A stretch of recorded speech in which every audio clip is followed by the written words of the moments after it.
surgery on someone's like kneecap or something. I don't know. But if we're talking like something serious, lloD, please forfeit.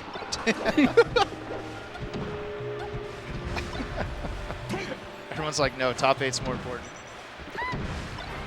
I think this is a little bit of a weird starting stage, but I feel like in Peach Fox, if the Peach is better, you kind of have like, where do you want to play me on first stage with Pokemon Stadium as a counter pick here? Yes.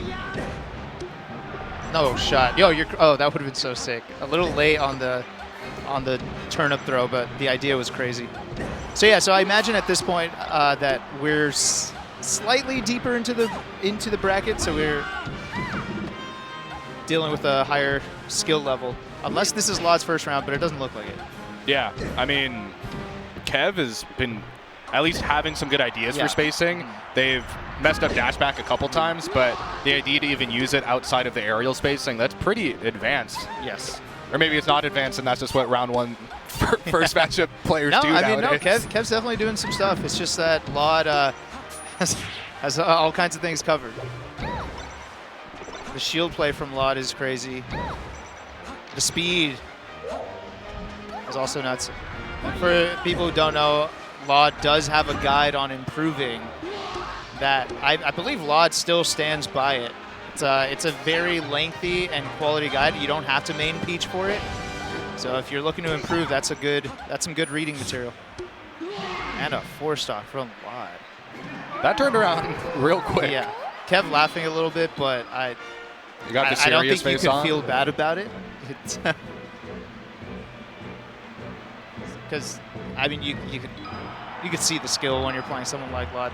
lloD to me has always felt like one of the most impressive players. Not because he's like the best, because there's players better than him, right? But it's because lloD just doesn't fuck around. You know what I mean? Like, he's not going to just have a terrible day, really. His B game is insane. It's just like, it might as well, at worst, it's an A- game at all times. So, like, whenever somebody beats lloD, like, look, if somebody beats Mango or Leffen, I'm like, oh, they might have just been not on point. They might have been upset, crazy upset, whatever. You beat lloD, I'm like, damn, you must have earned that. You have to earn it. There's just, he doesn't let them go, you know? I think it's a mentality thing, too. I mean, you see it even in the bad matchups, I guess you could say, with, like, HBox, where he refuses to acknowledge that it's a bad matchup. He thinks it's at least even or, like, 45, doable, 55, right? Yeah. And then it worked. He just never gives up. Yeah, this is, oh, my God. lloD's going kind of crazy.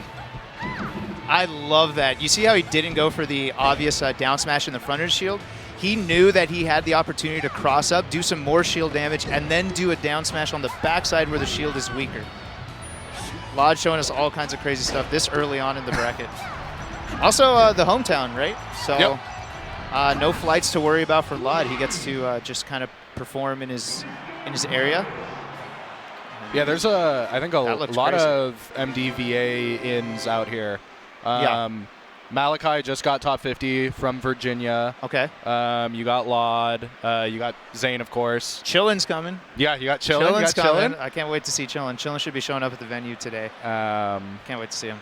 But yeah, I mean, we were talking about like evolution of defensive play. We weren't even talking about shields. lloD is like the god of using shield play. Shield play and pressuring shield. Yeah, exactly. Yeah. If you know how to defend with it, you know how to attack it, right? I actually love the shield mechanic in Melee just to be, like, it was just such a smart design to have it, like, fade away a little bit, to have certain areas that are weaker, so some shields are tragic, like Game & Watch, and maybe, no, Marth's isn't tragic. Marth is such a good character that I'm glad that that's what's happened. But DK's is a little tragic. Yeah. But it's just it's a whole aspect of the game that you can't even start thinking about until you get all these other things down. So it's really neat. Yeah, and then I don't know if you've been paying attention to. I think it's Awesome Sauce is the YouTube channel. Yeah. I think they just dropped the Marth grab video talking about like tragic stuff. Marth's grab's actually not that big. Wait, really? Yeah, it's a regular sized grab box, but Marth leans forward.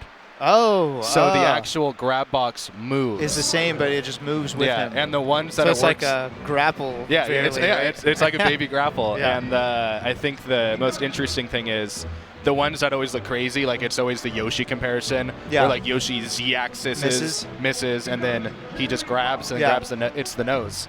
It's the the nose nose. isn't intangible. So we've been bamboozled with that clip. A little bit of bamboozling. A little bit of sneaky lies, kind of like every Twitter post nowadays. It's like that, like it's just misleading. We've been misled. We gotta. I mean, but that's still bullshit. Yeah,